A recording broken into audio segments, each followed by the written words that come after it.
Sis, it's pee in the dating pool. But you probably know that already. That's why you clicked on this video. I'm going to give you 3 reasons why there's pee in the dating pool.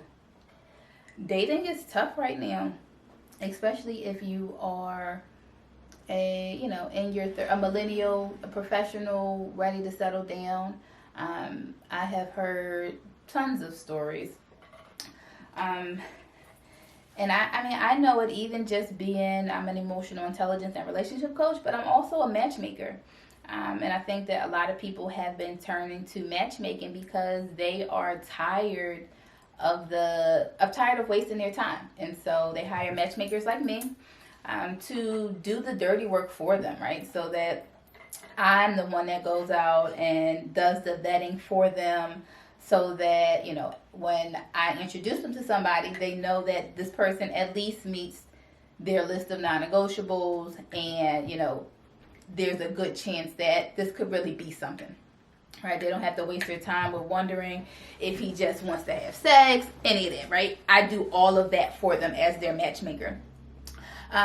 But for those people that have not ventured into matchmaking, it's difficult out here, right? It is extremely difficult to date out here, to find somebody that is intentionally dating, to find somebody with whom you can coexist with. Your ideas, your values, all of that can coexist. I've heard horror stories on both sides from men and women, right? Men say women just want sex and money. Women say that there aren't any good guys out here. Men say that there aren't any good women out here. So it's just difficult on both fronts. I'm going to give you 3 reasons why dating is so difficult now.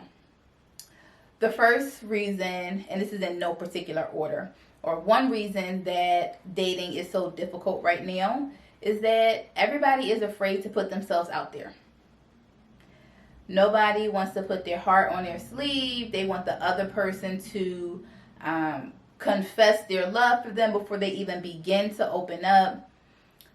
If you are afraid to put yourself out there, that may mean that you have trust issues. But let me tell you that if you have trust issues, a lot of times it's actually you that you don't trust, not the person. Yep, you. So let me explain why. If you have trust issues, usually what that means, or sometimes what it means, is that you don't trust yourself, or you don't trust that the minute you see that this relationship is not going where it needs to go, or the minute you see signs that indicate this is not the person for you that can build the relationship that you want, you don't trust that you'll leave right away. If you did trust you, you would know that as soon as you saw a red flag or you saw one of your deal breakers, you would realize that this relationship is no longer serving you, and you will walk away from it, right? That is what being emotionally intelligent is. I've had conversations with women and they aren't happy, they aren't satisfied. They know that this person is not giving them what they deserve, but yet they still have trouble walking away. And I was talking to one woman last week, and she was saying she's never walked away from a situation and it not be hostile or her not be angry. And I said, well, it shouldn't have to be there, right?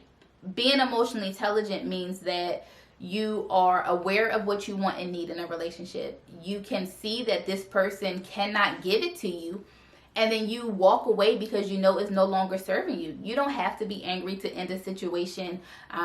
It may still hurt, but it doesn't. All relationships don't have to end badly, right? You can both just decide that this is not working, right? This is not you can't give me what I need, and that's just that. I think that some people don't realize about emotional limitations. So if you were to ask me to dunk a basketball, right? I'm 5'2". Probably no way that I can dunk a basketball, but people will understand that because there's a physical limitation for me, right? No matter how many times I try, I probably could not dunk a basketball on my own. People have emotional limitations too. And the minute you realize that, this is what I need, this person cannot or will not give it to me, this relationship is no longer serving me, so it's time for me to go, right? That is what being emotionally intelligent is. And so you can't be afraid to put yourself out there. And I get it. Nobody wants to be hurt, but there is literally nothing that you can do to prevent being hurt. The only thing that you can do is to leave before it happens, right? If you have a sign or an indication that this relationship isn't healthy, you can leave.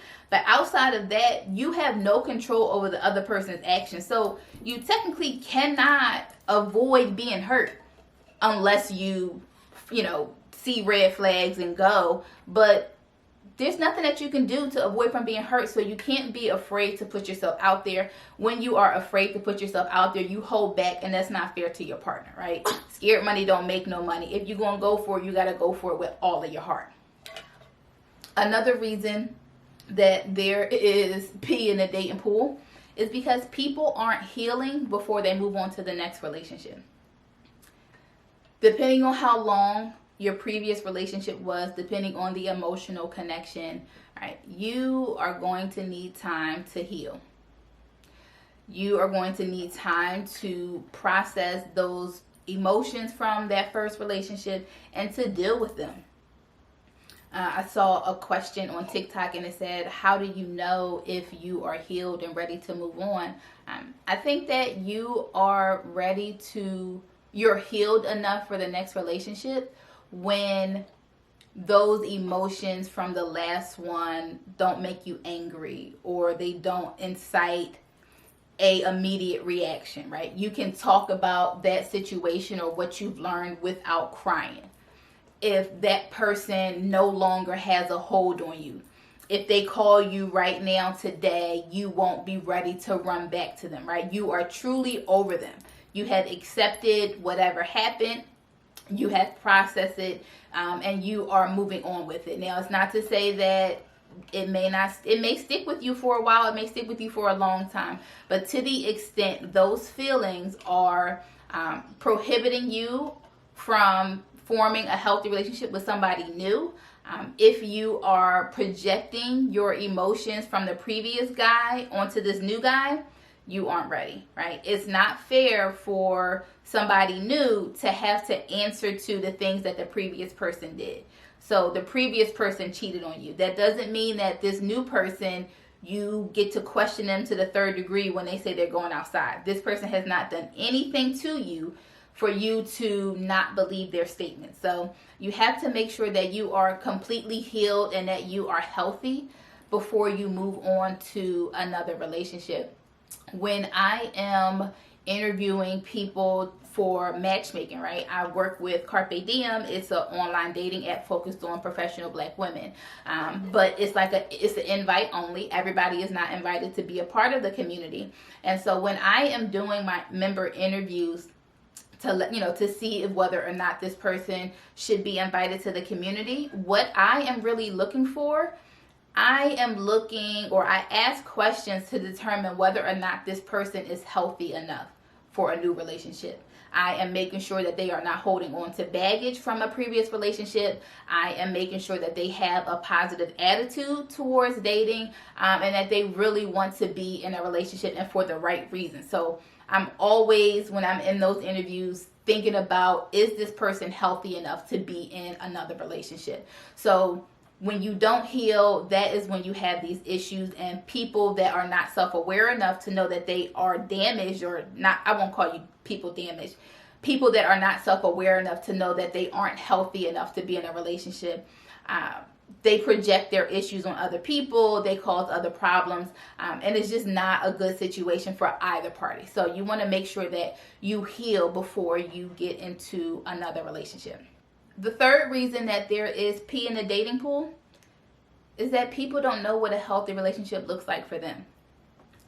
Right? There are so many relationship experts out here giving their opinions about what you should or should not do, and experts meaning just people that have a social media platform, right? You should do this, you shouldn't do that, but you have to make sure that you are doing what's best for you in your life, in your household, right? You have to make sure that you know what a healthy relationship looks like for you, so that you can make sure that your needs and your wants are met in a relationship. You have to make sure that, what it is you are looking for in a partner, it aligns with your core values and not just what society has dictated, right? That is a huge mistake. And that's why we have so many people lost. I talked about this more in the video I posted previously, so go check that out. I talk about how we kind of got to this place. But you have to know what works for you, what's healthy for you. And that all that starts with self-awareness. And so if you feel like you need help with knowing what a healthy relationship looks like for you, I have created a program to help you determine what is healthy for you. What is it that you should be looking for in a partner to make sure that your wants and needs are met, right? This will also help you to identify red flags so that you can, leave a situation as soon as possible once you know that, this is not going to be healthy for me. And when I say healthy, I mean, I call anything unhealthy, anything that is not promoting a healthy relationship as unhealthy, right? And so I think that this program that I have created, it will help you to know, what you need in a relationship, what you need in a partner, and so that you can do a better job of vetting people. I know sometimes we go through this where we're questioning, well, what's wrong with us? Is it me? Sometimes it's not. Sometimes you just need a better vetting process.